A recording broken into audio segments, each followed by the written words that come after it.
we're going to talk about a super special herb that they have just released, the beautiful, beautiful saffron. And we were just talking about how amazing it is as a flower. It is a phenomenal herb. One there that I quite liked that we didn't mention was not only those initial clinical trials for improving symptoms and effects of the mild to moderate depression, but it actually helped with excessive snacking behaviors. And the other thing that you've written in there, that preliminary trials, was for Alzheimer's as well. With the aging population, that's something that we really need to think about.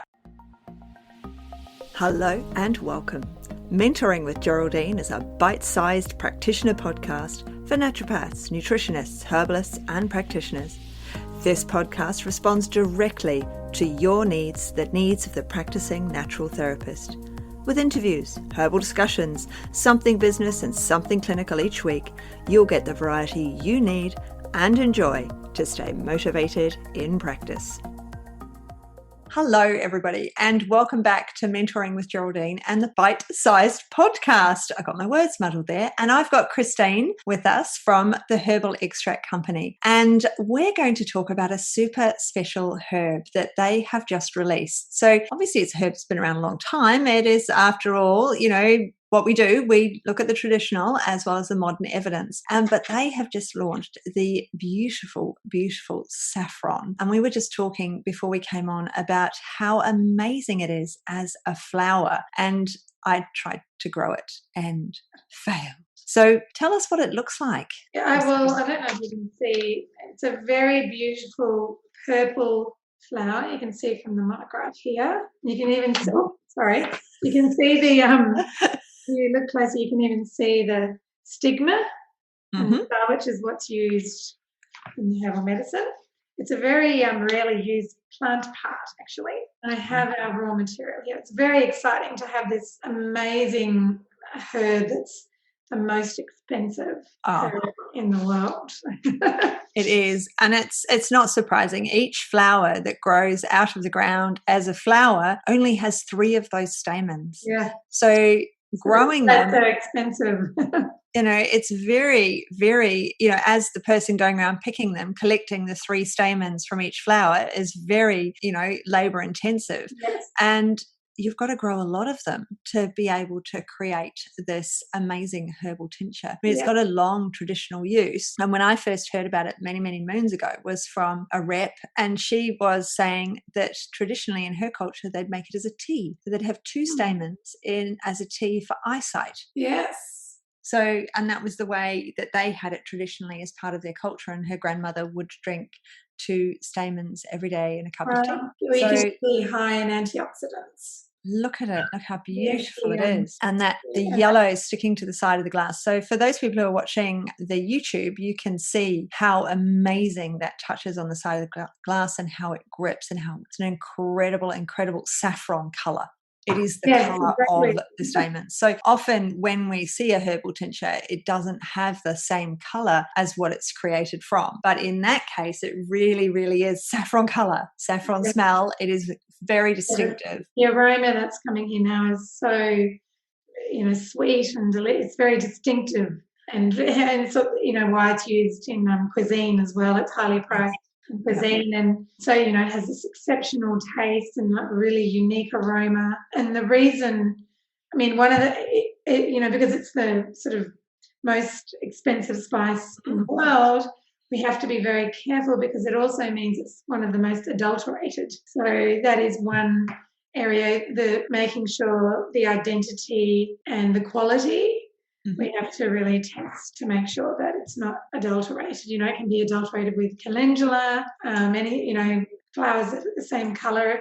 There's a lot of documentation about adulteration of saffron, not just medicinal, but culinary as well. Yes, I can imagine, because being so expensive and so unique. So when we might actually go back a little bit. When you receive herbs, they're actually all checked, aren't they? So what do they do in the lab when you receive them? Well, before it goes, because we're TGA, the Therapeutic Association licensed manufacturing facility, we are under their governance, and it includes good manufacturing practices. And so part of those, so we have a relationship with growers and suppliers Mm-hmm. So they will send us a sample before we order it, and we'll test for quality and identity. So first of all, we're lucky because we don't make any sort of standardized herbs, as in we're not altering the chemistry. We don't receive powders. So we receive, as you can see, and I've shown you in a few others, the actual raw material, which helps identifying it, makes that a lot easier.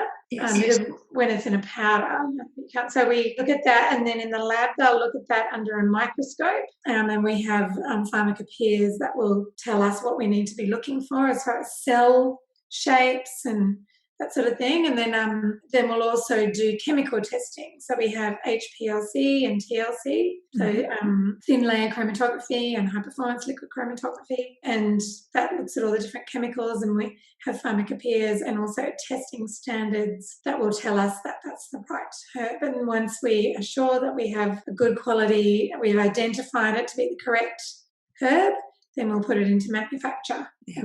I mean, that's a very basic rundown of what we do. And then at the end, we test it again. And then it also gets tested for aflatoxins and bacteria and that sort of thing as well at the end.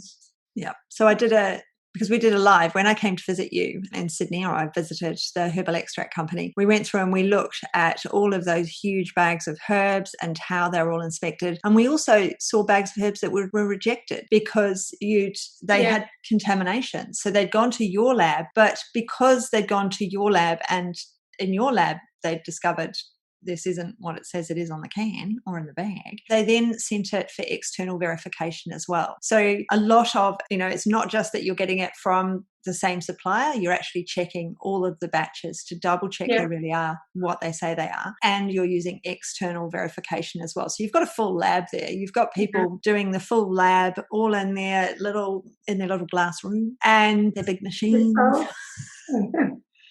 And, so you really are checking. It says what it is. So we know that when we get your herbal extracts, we are really getting exactly what it says. And in the case of the saffron, what a stunner of a herb. Yeah, very beautiful. And, with the adulteration, there's different, like sometimes it's not intentional. There might be a bag that was wrongly labelled. And we've often, well, not often, but it does happen. We've picked it up just, you can tell that that's not saffron. They've mislabeled it. So before we even do any testing, we can straight away go, that's wrong. Yep. Then sometimes while crafting, there might be, some other herbs accidentally put in, or they haven't identified the plant properly. Yep. And again, we do that, we can already do that by looking at it. But, there's sometimes when you do the HPLC and you do the TLC, it's when the chemicals start coming through. That's, it hasn't been easy to identify just by looking at it, but once you look at the chemicals, we'll be like, that profile is totally unmatching the profile that we have, and that's happened with certain things as well. Yeah, we have to be very careful. Oh, it's amazing the process that these go through, and because we have the TGA in Australia, we're very, very lucky. You're not lucky because they come in and charge you like $1,000 an hour for you to prove that what you say is happening is really happening. But that means, and they're there for 2 or 3 days, I believe, every 3 years or something. So, but that for us means that we can be really assured of your product, of the Australian-made product across all of the companies. So this isn't just you, but the TGA approved facilities. Yeah, and the facility is amazing. So there is some of that. If you're in Strictly Education and Support peeps, then you can see that video in there, and the video is on the YouTube channel as well. But today in our podcast, so all the vision stuff is now finished for all you people listening, and we're going to talk about your new but old herb, saffron. Yes. So tell us about it. Yeah, I mean, it's most famous is like over the last 3 decades, there's been a lot of increased scientific attention paid to saffron, examining its therapeutic uses, cancer, again, as an adjuvant, cardiovascular disease and depression. And it's also nicknamed the sunshine spice. It's, red gold. Is for those looking, and the golden spice, but it's also known as the sunshine spice because not just because of its colour, but because it brightens the mood. And saffron has been used in traditional Persian medicine, where a lot of the research has been done for treating depression. And depression is the strongest scientific, that's the condition for which we have the strongest scientific support. So I think that's why it's become so popular, because there seems to be, unfortunately, an excess of depression in our society. Yeah, there's a lot of research, even from last year, 2019. 14 milligrams twice a day was effective add-on. And again, this is exciting because they're taking, well, I haven't said it yet, but they're taking antidepressants, pharmaceutical antidepressants. We often get asked technical questions. Can my patient take this herb with this drug? And often they're antidepressants, because a lot of people seem to be being treated for either anxiety or depression. So this study found that, yes, you could, Saffron was an add-on to a pharmaceutical antidepressant in patients experiencing mild to moderate depression, not severe. So we have to sort of add the caveat, it's mild to moderate depression. Many of the people also reported improvements in their sleep, and it is known to be good for insomnia. And then another, so, they could take it with their antidepressant as well. And then there was another 2020 study this year, results, 28-day random, one of the gold standard trials, suggesting that saffron intake is associated with improvements in sleep quality in adults with self-reported sleep complaints. So that's, as well as depression, it's also good for sleep, which go together often. Yeah. It is a phenomenal herb, and it's got, and then one there that I quite liked that we didn't mention was not only those initial clinical trials for improving symptoms and effects of the mild to moderate depression, but it actually helped with excessive snacking behaviours. And we could all do with a bit of help with that, I feel. Especially now we're all working from home and the refrigerator is so close. Yeah. Unfortunately, yes, it's not going to stop you from walking to the fridge. No. You might actually not have the need to walk to the fridge. And the other thing that you've written in there, that preliminary trials, was for Alzheimer's as well, because with the ageing population, that's something that we really need to think about. As that rep all those years ago, she said, my grandmother, 95 and still having her 2 strands every day for her eyesight. Whereas, of course, it might have actually been supporting so much more, with her 2 strands a day. So and that's exciting to have the research on Alzheimer's, because I think from memory, I think it's the second biggest killer of Australians in that sort of older age bracket. Suicide is the biggest killer in the younger age bracket, unfortunately, so depression. But in the older age bracket, it's after cardiovascular disease, which it's also good for, is Alzheimer's. And so this preliminary trial was 2020 this year. Wow. It's always great to have this new research. And it was on it was promising, and it was shown to be equally effective to common symptomatic drugs for mild cognitive impairment and Alzheimer's disease. Wow. So that's great news. That is great news. Because, obviously Alzheimer's, it's better preventative medicine is the best. Yes. It looks like also, as well as once someone's been diagnosed with it, that this is going to be a good treatment. Yeah, it's an absolutely phenomenal herb, and as they do more and more research on it, we learn more and more, and we're able to use it. And it's quite a low dose herb. It's not a huge dose herb either. No, especially because it's so expensive. That's good. Because it's so high in these antioxidants, you only need a small amount. You don't want to take too much. I've recently just finished my graph. It's the toxicity levels. I'll just have a look at them. That's not associated with toxicity ingested in amounts typically, used in food. Yeah. Or in the dosing that we recommend. It's a 1 to 20. So it's not really, really strong, as in so the dose, otherwise the dose would be too hard to give. Yes. So we have to make it, and plus it would be too expensive, so we have to make it in a 1 to 20. However, it can be lethal after 20 grams a day. Right. But given that 30 to 50 milligrams a day is what's being recommended, it's very difficult to reach that. But it's it's strong. Yeah. It's very strong. It's an amazing, look at it. Look at a wide therapeutic index, Yeah, a wide therapeutic index. You can see by the way, so those of you watching and those who've seen the herbal extract for themselves, the way it grips the glass is showing that antioxidant profile and that amazing skill that it has for such a phenomenal and expensive herb. Like you said, your friend or your rep with the eyesight, there's actually quite a bit of research on that. Oh, there you go. Yeah, let me get to that one. Oh, yeah, so eye health, as would be expected given its high level of carotenoids, it shows promise in eye health, especially for the retina. So that has been researched in Australia, actually, in a double-blind trial in 2010. 20 milligrams of saffron for 90 days associated with significant improvement in retinal function in 25 patients with age-related macular degeneration. And there's a few trials on this age-related macular degeneration, glaucoma as well, increased pressure in the eye. It seems to exert hypertensive effect on the ocular, like reduce the intraocular pressure of the eye. Yes. And it's, because there's oxidative damage plays a role in this. So anything that's highly antioxidant is going to help. So, and then, of course, there's been studies on high blood pressure, obesity, diabetes, reproductive health. We have some great studies for PMS. It was actually traditionally used as a facilitator in difficult delivery.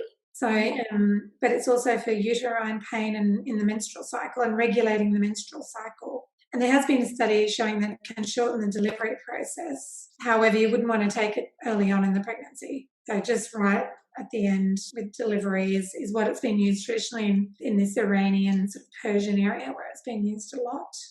They used it in the active phase of labour. They gave a capsule every 2 hours. And there was also a study over for PMS with an ethanol extract. Oh, okay. So there was a few, So, and also for postmenopausal women with hot flushing and depression. There we go. They were significantly, the symptoms were improved. So it's really got a lot of, I think it's going to be a very popular herb. Asthma as well. Yeah. There's been a randomised trial on that in last year showing that for 8 weeks, the clinical symptoms were improved of asthma. Wow. So. I mean, 8 weeks is great because we're not necessarily going across seasonal, times then. So 8 weeks is long enough to get a good snapshot of when you've got that improvement and whether, it was the saffron that did it. So it has a long list of indications. It's, as well as in one of the principal uses in where it's traditionally used is bedwetting. Oh.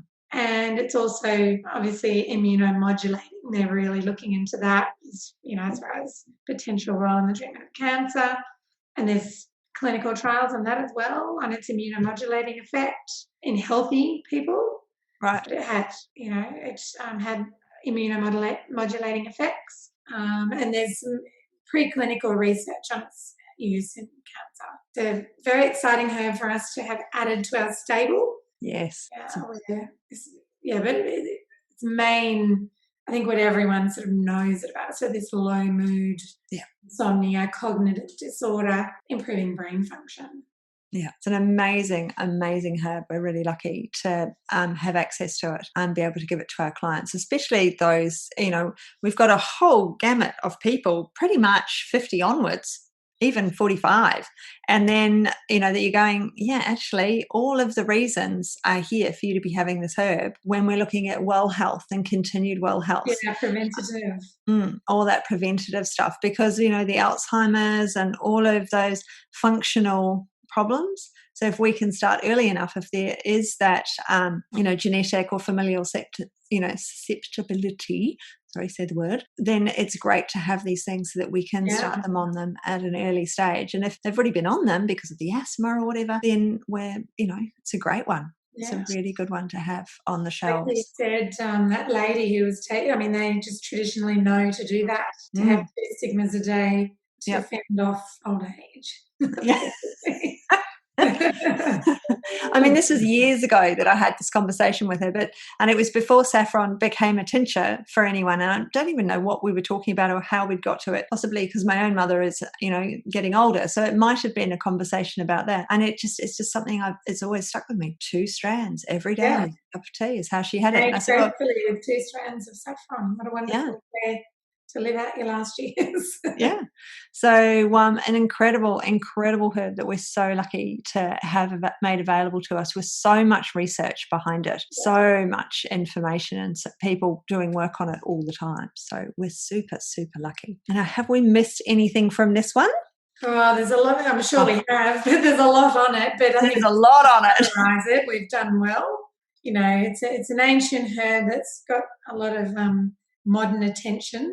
Yeah. And mainly probably because of this low mood and brain function being a problem these days. Yeah. And I guess with all the traditional uses for it, and I mean, a lot of those studies are coming out of Iran where it grows. So, if you've got something, as we've always talked about, if it's growing local to you, it's probably indicated for you. So saffron doesn't necessarily grow local to me. I have tried growing it and it didn't work, but it is something that's certainly been part of my culinary life. And I have it in food, and if you go to the Indian, I always have saffron rice. And I think it is part of pretty much everyone in a way.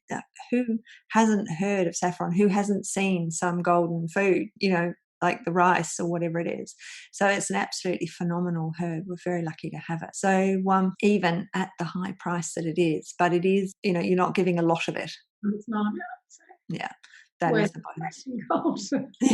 Yes, our golden spice. So yeah, exactly, red gold. 100%. So I think we might leave it there. Thank you so much for joining us and sharing so much information about not only the saffron, but the processes that we have to go through, or you have to go through, so that we as TGA registered practitioners can use those herbs, because of course we want to be using the really high quality products that are available to us in Australia because of the standards that we've set. We're very lucky in Australia. Our standards are so high. I mean, these days, with COVID and the pandemic, there's other herbs as well that we have to be very careful about adulteration, not just saffron, because, a lot of herbs are now in demand and hard to get. So things like elderberry, echinacea, withania, any of these immunomodulating herbs, we're keeping a really close eye on identity to make sure there's no adulteration happening. Yeah. When there's money to be made, there's a temptation to adulterate. Yes, that is an absolute problem. That's one, because you're working with those farmers for such a long time, hopefully you're not going to find that with them, because we have very good quality, but you have to make sure. You have to make sure, and it's great that you've got the processes, the systems, and the skill base. You've got your scientists in that I met, and they're all wearing their white coats. So, you've got your scientists on staff who are doing that work and making sure that we really are getting what it is. So it's amazing. Just keeping up, being aware of what you have to specifically be looking out for particular herbs. Being extra careful with particular herbs. So, that's amazing. So I think we'll finish there. So thank you very much for joining us again, Christine, and talking to us about your beautiful new herb, saffron. And I really look forward to speaking to you again soon. Thanks so much for joining me today. Don't forget to rate, review, and subscribe to the podcast for the weekly episodes.